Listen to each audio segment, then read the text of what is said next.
If you've ever wondered if you should offer a payment plan for your course or online program or not, today's video is going to be for you. I'm Jessica Castle, your stress-free launch strategist, and today I want to go over some pros and cons of payment plans with you so you can make a decision that's right for your next launch.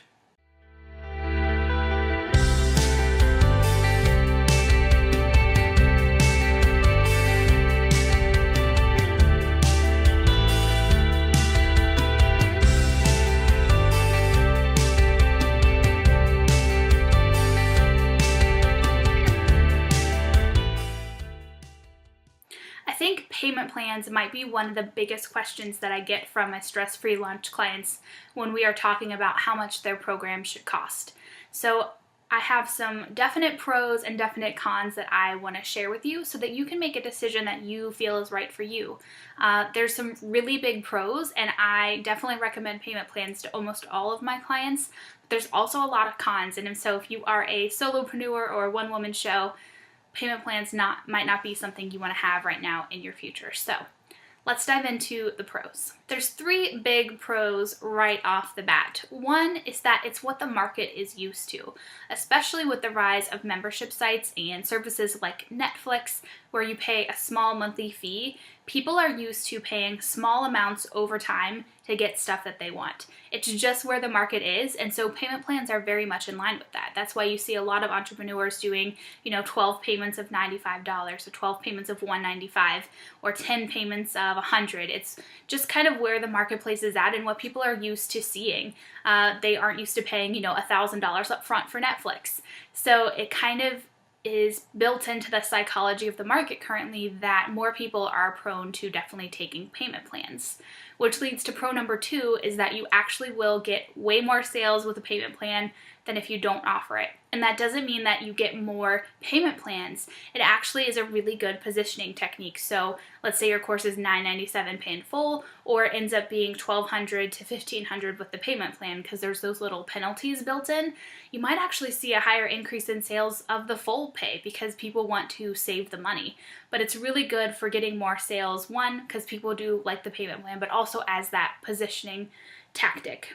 And then 3 is that it does offer an incentive plan. So I've talked before about how you get people to buy from you and how you have to kind of incentivize them joining. And so I think having a disappearing payment plan or having different payment plan terms throughout your launch can be a really good motivator for getting those sales without having to wait till the last minute. So maybe you start with a 12 payment plan. If your program is a lifetime program, you start with 12 months and then down to 10 and then down to 6, and you keep having kind of a disappearing payment plan that will definitely get more people to take action. Or again, like don't ever, kind of exceed the payment plan terms of your program. But again, if your program is lifetime access, a 12-month or a 10-month payment plan is totally standard, and it will definitely help you get a lot more sales. There are 2 cons, though, to getting a lot more sales and to just using a payment plan in general. And one is that it is going to be an administrative headache. There are going to be cards that people lose, that get hacked online, that they change banks, that they move, that they're out of the country, and so it defaults when you try to charge it. This is just a reality. So like I was saying at the beginning of this video, if you are a solopreneur, if you don't have a team that can follow up, or you don't have a system that can be automated to follow up, it could be a real nightmare to manage payment plans, as well as also take away the access when those payment plans fail. The other big con to a payment plan is that you will have higher refund rates in general. So there's definitely some things that you can do to prevent that, and a good onboarding process is one. But in general, you do have a higher refund rate when people are quote unquote dipping their toe in, and you have a solid refund policy that people will come in for $95, decide it's not really for them, or they get too busy that month and don't have time to even check out your program. You do kind of run the risk of having a higher refund policy when you have a payment plan.